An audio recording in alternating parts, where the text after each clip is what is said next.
Assalamualaikum warahmatullahi wabarakatuh. Teman-teman yang berbahagia, alhamdulillah senang sekali saya bisa berjumpa lewat video seperti ini dengan teman-teman semuanya untuk berbagi kebahagiaan.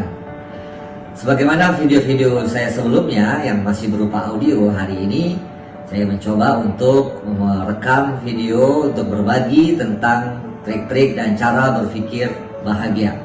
Oke, jangan lupa untuk like and subscribe channel ini supaya terus berkembang dan ini sangat menyenangkan. Yang pertama, sebelum kita jauh untuk membahas tentang tema-tema kebahagiaan dan cara berpikir bahagia, kita terlebih dahulu memahami kata negatif dari bahagia. Oke, orang yang gak bahagia biasanya banyak persoalan ya. Banyak persoalan. Nah, kata masalah atau persoalan ya, masalah dalam kehidupan kita ini kerap kali kita hadapi. Untuk itu kita perlu trik atau cara berpikir agar kita bisa mengatasi masalah-masalah kita. Oke? Nah, masalah adalah kata negatif yang mengandung beban dan persoalan. Masalah ini punya dua sisi. Yang pertama adalah masalah yang sedang kita hadapi. Yang kedua adalah masalah yang belum terjadi atau masalah imajinasi. Tapi dua-duanya sama-sama berdampak pada kehidupan kita. Misalkan kejadian yang akan kita hadapi dalam beberapa waktu ke depan, sebulan, 2 bulan ke depan, atau seminggu ke depan, tapi masalah itu belum terjadi. Karena kita memikirkan, maka terasanya sampai sekarang. Contoh, misalkan hal yang sederhana, saya punya sahabat kemarin baru saja kehilangan uang ya, mudah-mudahan dia segera mendapatkan uangnya kembali atau dapat yang lebih, dan kondisinya kita doakan mudah-mudahan tenang. Habis tertipu oleh seseorang, kemudian uangnya habis. Apa yang terjadi?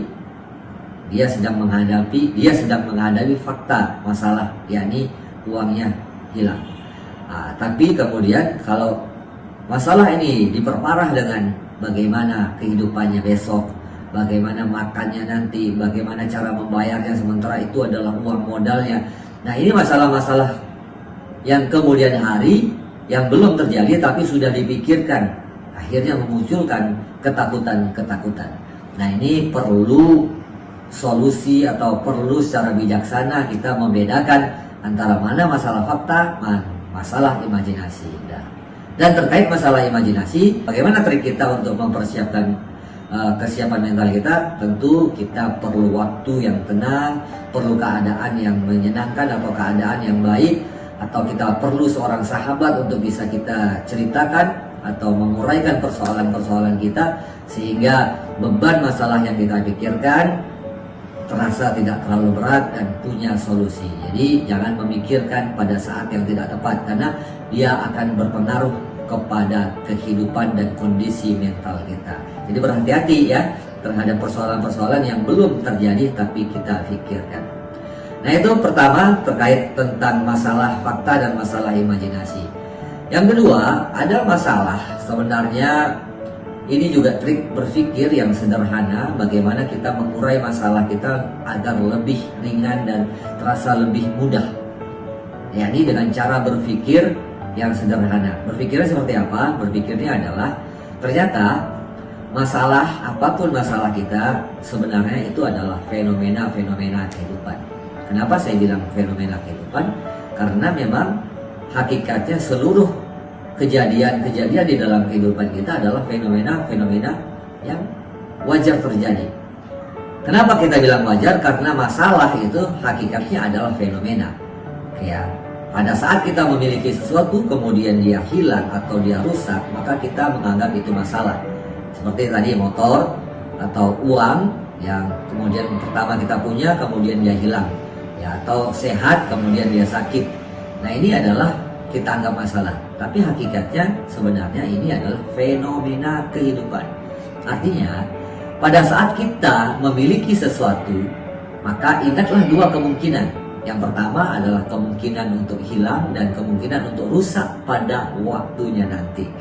Ya, jadi sesuatu apapun yang kita miliki punya dua kemungkinan sekaligus, hilang dan rusak. Misalkan handphone, laptop kita, atau barang-barang elektronik kita, atau kendaraan kita, apapun yang kita miliki, ya selama kita memiliki maka ingat dia punya kemungkinan hilang dan rusak. Dan ini adalah fenomena kehidupan.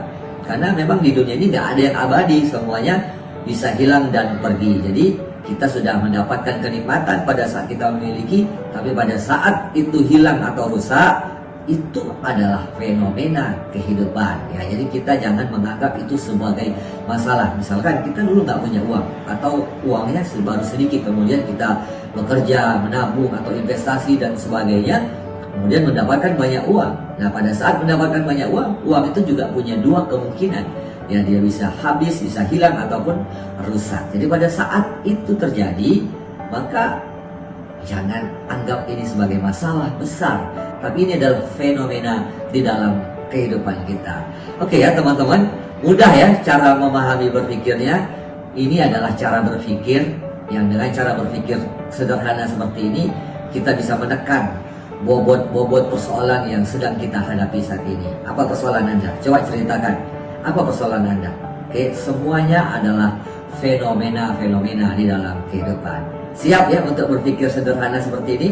Jadi yang pertama adalah bedakan masalah fakta dan masalah imajinasi. Yang kedua adalah pahami bahwasanya seluruh kejadian di dalam kehidupan kita adalah fenomena-fenomena kehidupan. Oke teman-teman, demikian. Terima kasih. Assalamualaikum warahmatullahi wabarakatuh.